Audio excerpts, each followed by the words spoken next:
Ada hadis-hadis Nabi, kata para ulama, yang mengisyaratkan terhadap aliran Wahabi. Di antaranya hadis riwayat Imam Bukhari, ketika Nabi mendoakan negara Yaman dan Syam, Nabi diminta untuk mendoakan negara Najd, tetapi Nabi tidak berkenan sampai 3 kali.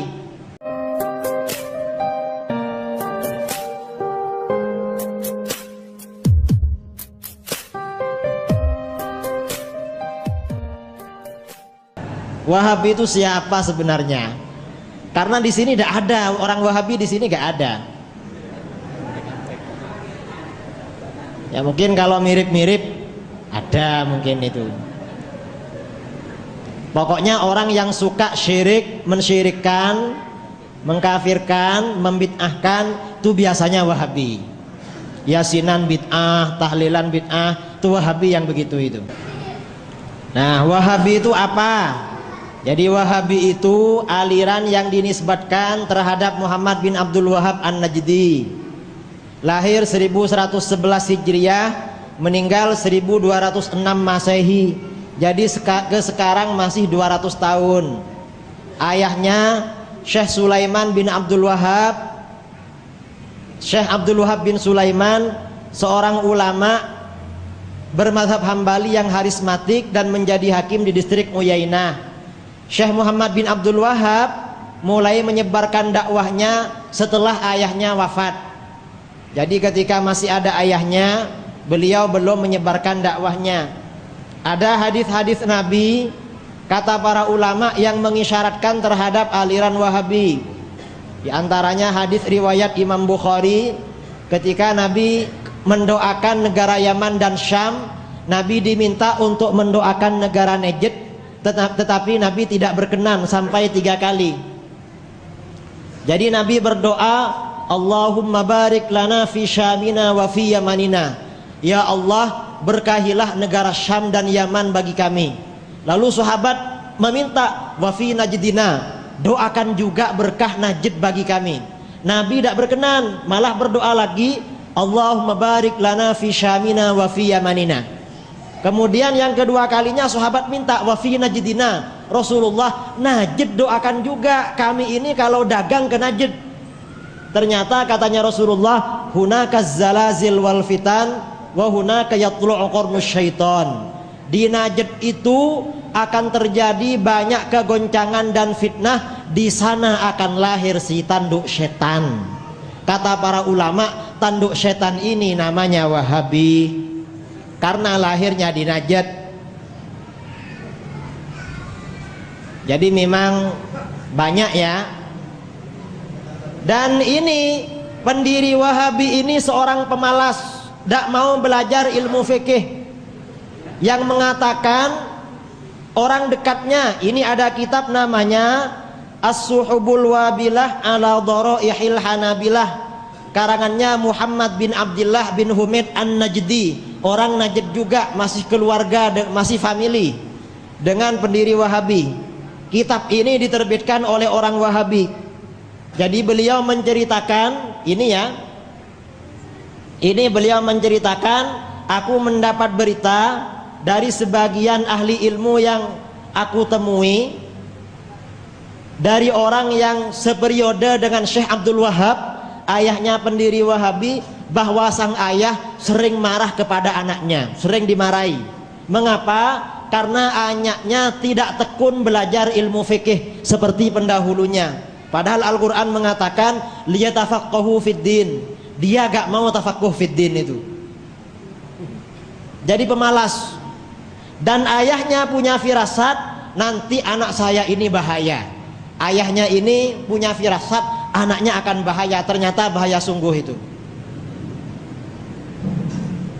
Setelah ayahnya meninggal, Syekh Muhammad bin Abdul Wahhab mulai menyebarkan ajarannya.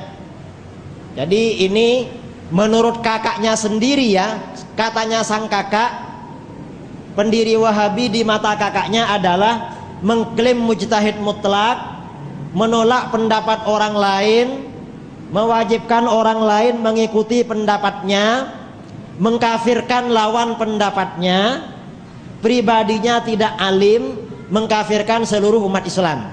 Ini kata kakaknya. Jadi kakaknya membantah adiknya yang Wahabi ini. Ini buktinya kalau dia mengkafirkan seluruh umat Islam. Dia punya kitab namanya Kasyfus Syubuhat. Ini kitab terbitan Wahabi sendiri. Saya punya kitab aslinya.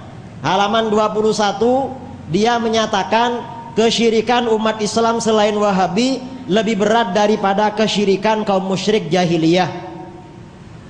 Jadi kesyirikan orang Banjar, orang Madura, orang Jawa, orang Bugis melebihi kesyirikan orang jahiliyah. Kalau udah ikut Wahabi, kalau ikut Wahabi Islam. Jadi kemudian pendiri Wahabi juga mengatakan ilmu fikih itu ilmu syirik.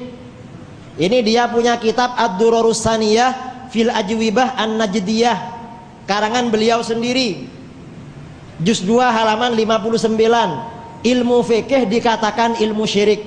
Para ulama fikih itu setan. Jadi benci sama ulama. Karenanya memang pengikut-pengikutnya tidak mau sama ilmu fikih itu. Karena gurunya memang mengatakan ilmu syirik. Ulama fikih setan. Dan ini pendukungnya dia mengatakan mengikuti mazhab termasuk syirik. Ini kitab Ad-Dinul Khalis, karangannya orang Wahabi dari India, termasuk pengikutnya Muhammad bin Abdul Wahab. Dia mengatakan taqlidul madzahib minasyirki. Ikut mazhab termasuk syirik. Karenanya Wahabi biasanya tidak bermazhab, tapi buat mazhab sendiri. Jadi orang lain tidak boleh ikut mazhab, tapi harus ikut mazhabnya dia. Dari syirik ke syirik juga itu. Kemudian kafirkan ulama yang berbeda pendapat. Ini mengkafirkan guru-gurunya. Guru-gurunya dan ayahnya dikafirkan semua. Dia punya kitab Ad-Durarus Saniyah juz 10 halaman 51. Setelah Syekh Muhammad bin Abdul Wahab digugat oleh umat Islam, Syekh Muhammad, dulu ketika gurunya sampean masih ada, ayah sampean masih ada, sampean tidak mengkafirkan banyak orang. Sekarang kok mengkafirkan banyak orang? Apa jawaban dia? Dulu ketika saya masih berguru kepada guru-guru saya tidak mengerti makna la ilaha illallah, juga belum mengerti agama Islam, katanya dia. Nah sekarang ini Allah menganugerahkan ilmu pengetahuan pada saya, katanya dia. Jadi ilmunya itu hasil wahyu begitu, bukan dari gurunya, tidak pakai sanad. Ditanya mengapa sampian itu kok tidak mengerti makna la ilaha illallah dan tidak mengerti agama Islam? Jawaban dia, lo guru-guru saya gak ada yang ngerti. Jadi ulama Mekah, ulama Madinah, ulama Basrah, ulama Najd, katanya pendiri Wahabi, tidak mengerti makna la ilaha illallah, tidak mengerti agama Islam.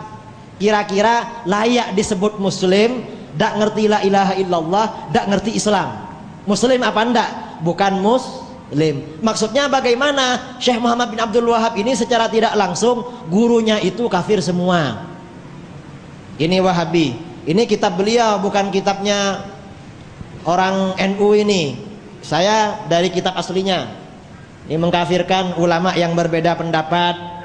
Ulama Sufi lebih kafir daripada Yahudi dan Nasrani. Jadi kalau orang ikut torekot seperti di mana Kalimantan Selatan ikut torekot Samaniyah Syekh Arsyad Banjari, itu lebih kafir daripada Yahudi Nasrani itu. Kemudian mengkafirkan para ulama dengan mentahrif hadis Nabi. Jadi ulama semuanya dikafirkan. Ini kitab Wahabi semua. Kafirkan mayoritas. Padahal jadi hadis Sauban menjelaskan umat Islam memuja berhala ketika dunia menjelang kiamat. Jadi mentahrif hadis. Banyak hadis yang ditahrif sama dia, sama Wahabi ini. Ini saya kira penjelasannya singkat-singkat saja ya, karena kalau terlalu rinci ini mestinya satu slide ini 2 jam.